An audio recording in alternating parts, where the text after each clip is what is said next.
लगता है। बहुत बार लोगों को लगता है कि अगर इसको मानसिक बीमारी हो गई है तो उसको अभी एडमिट करना पड़ेगा और उसको शॉक देना पड़ेगा। तो उसके बारे में आप लोगों को, ये जो गलतफहमी है उसके बारे में आप लोगों को क्या बताएं?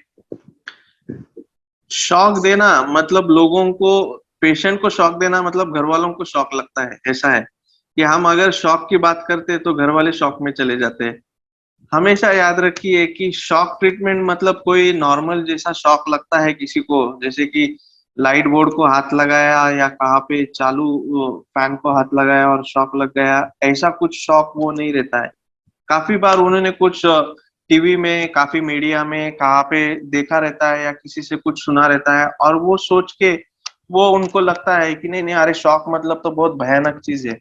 हमें एक याद रखना है कि जो टीवी में, मीडिया में या किसी से आप सुनते हो, उसमें और एक्चुअल शॉक ट्रीटमेंट में जमीन आसमान का फर्क है। शॉक ट्रीटमेंट ये एक साइंटिफिक ट्रीटमेंट है, मेडिकल साइंस से अप्रूव्ड ट्रीटमेंट है, ये ऑल ओवर वर्ल्ड प्रैक्टिस किया जाता है। सिर्फ भारतवर्ष में प्रैक्टिस नहीं किया जाता, पूरे दुनिया में ये प्रैक्टिस किया जाता है। और इसका एक साइंटिफिक प्रोसीजर है और इसके कुछ साइंटिफिक इंडिकेशंस है, किस चीज को, किस इंसान को हमें देना है। तो हमेशा याद रखिए कि शॉक देना मतलब कोई किसी को लेता है और उसको एकदम दो हम बोलते हैं कि वायर लगा देता है और उसको लाइट बटन दबा देता है और उसको शॉक चला जाता है और वो बहुत उड़ता है, ऐसा कुछ होता नहीं है। तो ये एक साइंटिफिक प्रोसीजर होने की वजह से इसको, जैसा कोई भी सर्जरी करने के पहले आप कुछ इन्वेस्टिगेशंस करते हो, कुछ टेस्ट करते हो, भूल देते हो जिसको हम एनेस्थेसिया बोलते हो, पेशेंट को बेहोश करते हो भूल दे के, दवा दे के, और फिर सर्जरी करते हैं हम, ताकि पेशेंट को तकलीफ ना होए, पेशेंट को दर्द महसूस ना होए। वैसे ही इसका साइंटिफिक प्रोसीजर रहता है शॉक ट्रीटमेंट का। इसमें पेशेंट को कुछ घंटे तक बिना खाए पिए रखा जाता है।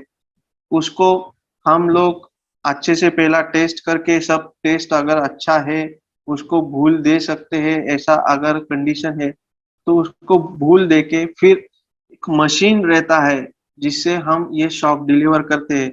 और ये शॉक में आपसे बात करते वक्त मेरा पलक जो झपक रहा हो ना, उससे भी कम समय में दिया जाता है, और पेशेंट भूल में होने की वजह से पेशेंट को इसके बारे में कुछ तकलीफ भी नहीं होती है और समझता भी नहीं है। और पेशेंट कोई उड़ता विड़ता नहीं है जो आपने फिल्म में या किसी से सुना रहेगा।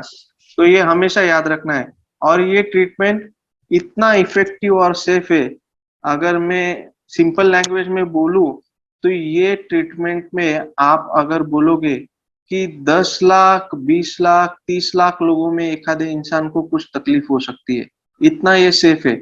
नॉर्मली हम बोलते हैं कि सर्जरी भी करना रहेगा किसी चीज का, तो डॉक्टर बोलते हैं कि 100 में से एक को कुछ तकलीफ हो सकता है और उसका डेथ हो सकता है। तो ये शॉक ट्रीटमेंट उससे हजारों गुना सेफ ट्रीटमेंट है। और इसका साइड इफेक्ट भी कुछ नहीं है, जो भी साइड इफेक्ट उसका रहेगा वो हार्डली 1 या 2 दिन में चला जाता है। तो इससे हम लोग बोलते हैं कि इससे सेफ ट्रीटमेंट आपको साइकेट्री में नहीं मिलेगा। तो इसके बारे में गलत फहमियां दूर करना जरूरी है।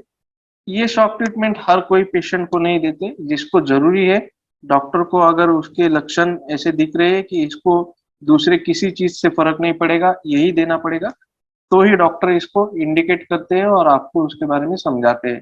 तो ये समझना जरूरी है। इसके लिए मैं एक सिंपल आपको उदाहरण बोलूंगा कि मेरे कुछ पेशेंट है जिनको एडमिट करने के बाद इसका मैंने जब एडवाइस किया और थोड़ा सा हम बोलते हैं हिचकिचाहट के बाद उन्होंने एग्री किया कि ठीक है डॉक्टर साहब हम ये करेंगे, अभी कुछ हो नहीं रहा है तो, और उनको उसके रिजल्ट जब दिखे, तो अभी वो हमेशा अगर तकलीफ बढ़ता है तो वो मुझे पहले बोलते हैं कि डॉक्टर साहब हम पहले इसको वो शॉक का ट्रीटमेंट करते हैं, बाकी फिर दवा बीवा करते हैं। क्योंकि उनको पता चल रहा है कि ये इतना सेफ प्रोसीजर है और इससे इतना अच्छा फायदा होता है कि वो बाकी का चीजें सर बाद में करो, पहले इसको आप शॉक ट्रीटमेंट के लिए पहले भर्ती कर लो ताकि ये जल्द से जल्द ठीक हो जाए। तो ये आप अगर किसी को जिसने इसका एक्सपीरियंस किया है, रिश्तेदारों ने जिनको पता है, उनको भी पूछोगे तो वो काफी सेटिस्फाई रहते हैं, वो आपको जरूर बताएंगे। तो ये आप हमेशा याद रखिए। और हम लोगों को ये समझाते हैं कि जैसे मैंने कहा कि 100 में से हर एक पेशेंट को एडमिट नहीं करना पड़ता है, शॉक नहीं देना पड़ता है। 100 में से यूजुअली 90% लोग होते हैं जो दवा से ही ठीक हो जाते हैं, इंजेक्शन से ही ठीक हो जाते हैं, या फिर सिर्फ दवा से ठीक हो सकते हैं।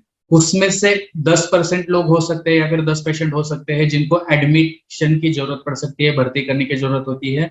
उसमें से भी अगर 10 एडमिट हो गए तो 7 पेशेंट ऐसे हो सकते हैं कि जिनको सिर्फ इंजेक्शंस देके या फिर कुछ नॉर्मल प्रोसीजर्स करके वो ठीक हो सकते हैं। सिर्फ 2 या 3 लोग होते हैं 100 में से जिनको शॉक ट्रीटमेंट देने की जरूरत पड़ सकती है।